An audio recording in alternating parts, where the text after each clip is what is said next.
सरकार 1,90,000 शिक्षकों को विशेष परिस्थिति में शिक्षक लोग आवेदन दिए थे महोदय।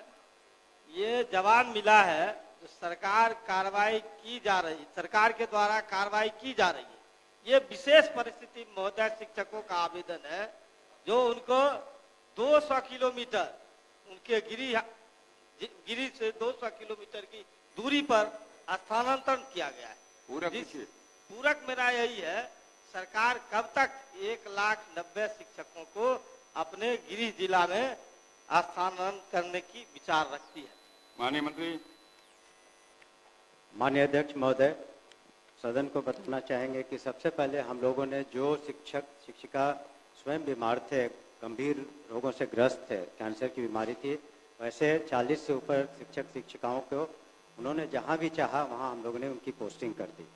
इसके अतिरिक्त जो 1,90,000 की बात है उससे कुछ ज़्यादा एप्लीकेशंस आए हैं, तो अगले 2 महीने में इसकी स्क्रूटनी करके निश्चित रूप से जो जिस जिले में जाने के इच्छुक हैं उसको हम लोग कर देंगे।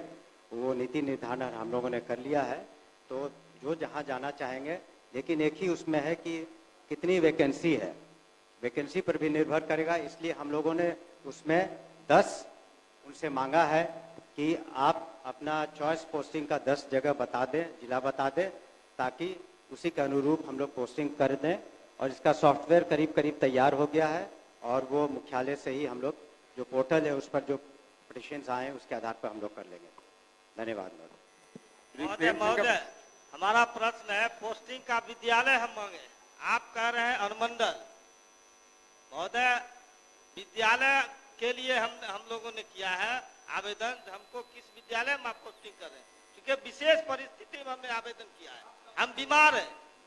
साफ साफ महोदय जानकारी मिलनी चाहिए अध्यक्ष महोदय, आप कब तक जो विद्यालय हमने दिया है आप उसमें स्थानांतरित करने की बात करते हैं? माननीय अध्यक्ष महोदय, हम लोगों ने कहा जो नीति निर्धारण हम लोगों ने किया है उसमें सबसे पहले स्वयं जो शिक्षक शिक्षिका बीमार थे उनका कर दिया है। उसी तरह से जो अगर पति पत्नी भी शिक्षक है तो उनके इच्छा अनुसार हम लोग 7 पोस्टिंग करेंगे। और इसके अतिरिक्त जो हमने कहा कि जो जिला जिन्होंने मांगा है उसकी पोस्टिंग हम उसी जिले में करेंगे, लेकिन ये भी निर्भर करता है कि किस स्कूल में भी उन लोगों ने अपनी अपनी इच्छा व्यक्त की है, अपना ऑप्शंस दिया है, लेकिन वहाँ पर कितनी वैकेंसी है। अगर एक ही स्कूल में आप वैकेंसी अगर 10 है और वहाँ 20 लोगों ने दिया है तो उसके सेकंड चॉइस या थर्ड चॉइस में जाएगा। इसका सॉफ्टवेयर हम लोगों ने तैयार कर लिया है, तो उसी के अनुसार हम लोग अगले 2 महीने में इसको पूरा कर लेंगे। और अगर फिर भी कोई, बोलने दीजिए, अगर फिर भी कोई असंतुष्ट है अपने पोस्टिंग से तो हम लोगों ने डिस्ट्रिक्ट मजिस्ट्रेट की अध्यक्षता में कमेटी बनाई है और उसी तरह कमिश्नर जो डिवीजन में उनकी अध्यक्षता में, और अंतोगत्वा हम लोगों ने एक सेक्रेटरी के स्तर पर एक कमेटी मुख्यालय में बनाई है कि सारी प्रक्रिया पूरी हो जाने के बाद भी अगर किसी शिक्षक शिक्षिका को फिर भी शिकायत रह गई है तो अपना वो पिटिशन दे सकते हैं, कर देंगे।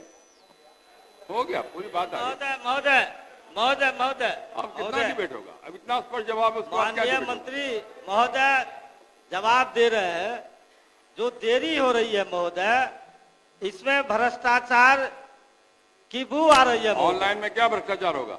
ये हो रहा है महोदय, पहले हमको पहले स्थानांतरण बिना प्रमाण का आरोप नहीं लगाना, इसमें है महोदय, बिना प्रमाण का आरोप नहीं लगाइए। नहीं महोदय महोदय बैठिए।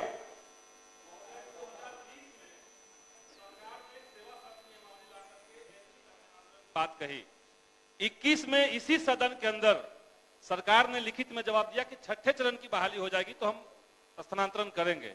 5 साल गुजर गए महोदय, 3 बार नोटिफिकेशन आ चुका है, आवेदन लिया जा चुका है और अब सरकार कह रही कि हम 40 लोगों का स्थानांतरण किए हैं। ये 5 साल में 40 लोगों का स्थानांतरण महोदय, 300 किलोमीटर दूर टीचर अब हुए हैं। पूरा पूछिए। हमारा यही सरकार से सवाल है कि जो आवेदन लिया गया है उसमें महिलाओं और दिव्यांगों को प्राथमिकता देकर के सरकार तत्काल उनका स्थानांतरण कब करने का विचार रखती है, ये मेरा सवाल है। बैठ जाइए, बैठ जाइए। एक जो है सिर्फ हमारा माननीय मंत्री जी से जानना है कि आपने ऑप्शन में मांगा है 10 अनुमंडल जिला में, हाँ नहीं 10 अनुमंडल मांगा। 1 मिनट, तो 10 अनुमंडल मांगा है और वो जिला में जाना चाहता है, तो क्या ये व्यवहारिक है कि उस जिला में जाने के लिए दूसरे जिला का अनुमंडल का दे? क्या इसमें संशोधन करके सरकार उसी जिला के विभिन्न स्कूल का नाम वो मांगने की विचार रखती है कि नहीं? माननीय मंत्री अब एक बार सब बता दीजिए।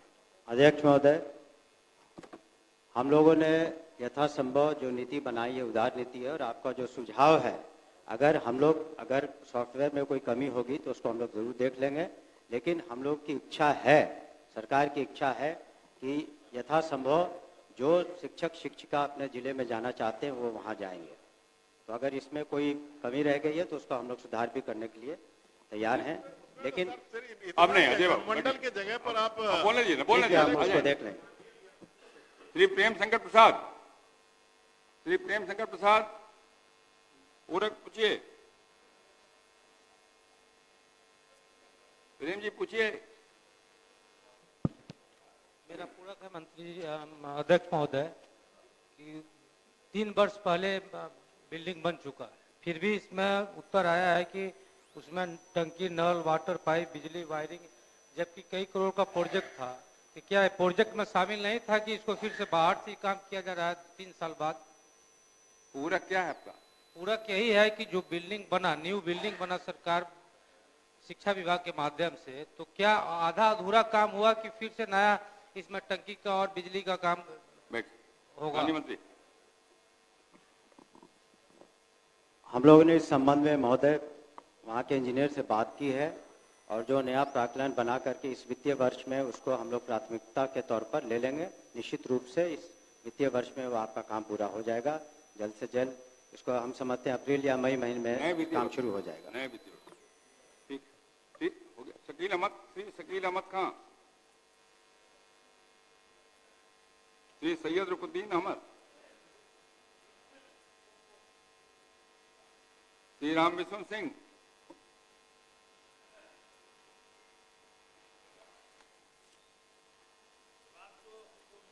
जी पूरक पूछिए।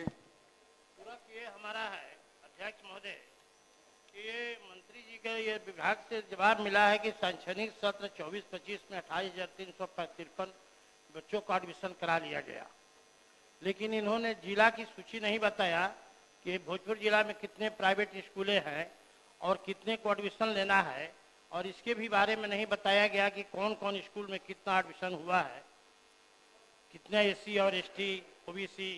क्या पूछना चाहते हैं? पूरक पूछिए ना। हम पूछना ये चाहते हैं कि ये 28,355 जो बच्चों को नामांकन हुआ है, किस किस विद्यालय में हुआ है और किस किस